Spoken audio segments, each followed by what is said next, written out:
phenomenal, and he totally deserves the World Championship here. You know, he's been given the equipment to do a good job. You need that, but he's delivered, and he hasn't really made any mistakes this year. He's been phenomenal, very quick in qualifying. His worst position is a fourth.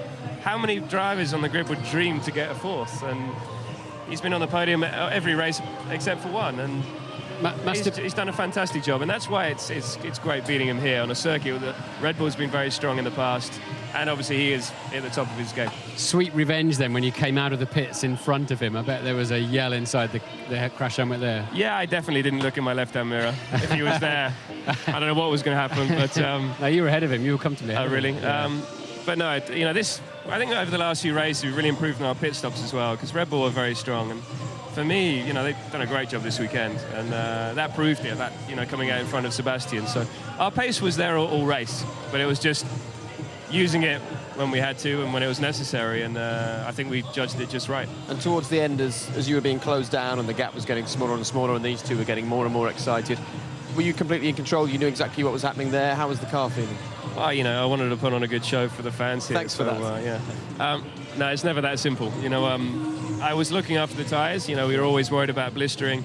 I was also looking after the car and the fuel. So it was tricky, because the team said to me, you know, back it off, take it easier on the car.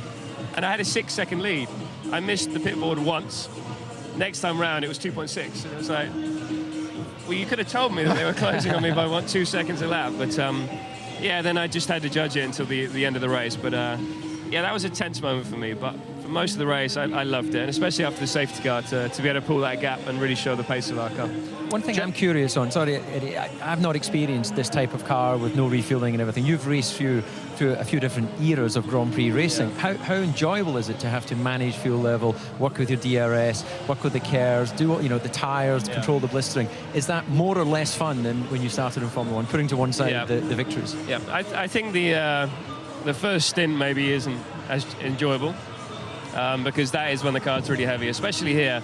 You know, as you know, when you go up the Snake here in Suzuka, it's such an amazing experience. The change direction is so fast.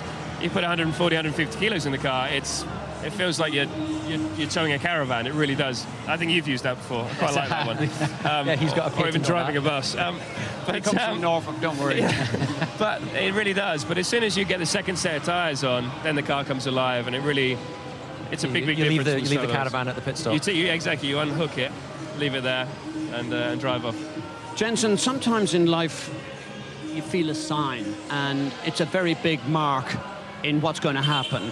And how big a sign was Canada? It was pretty big.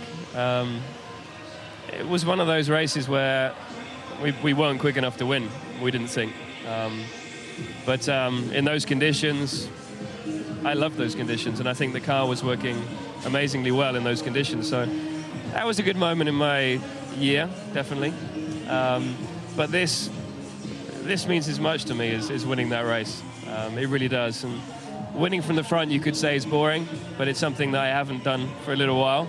So winning from second on the grid, it does mean a lot to me, and this is going to happen hopefully a few more times this year. And as I said, the championship's over this year, but we're going to go for wins every race we're in. And I think if we do that, we have a very good base for 2012. And we don't want to think, obviously, that far ahead. We've got to live in the moment, enjoy the moment.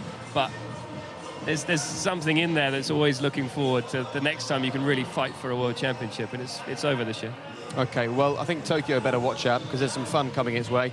Thank you very much. Thank you for coming and joining us, and I think, you know, thank you on behalf of the Japanese fans for the drive today. We'll let you go off now, give them one last wave, and thank them for their support. You said on Friday when we spoke, you don't care about being second in the championship or beating Lewis Hamilton. Wins is what you want for the rest of the season, and that's not a bad way to start the last few races, is it? It's not at all, and as I said before, I'm auctioning off this helmet. A race-winning helmet for Suzuka. I said if you win the race, that'll be worth quite a few. So hopefully it will be, and we can raise some good money. So. Wonderful. All right, congratulations. Thanks for that today, and we'll let you go and do everything else you need to do. But thank you very much, Jenson. Well played. The race winner. I'll pay €1.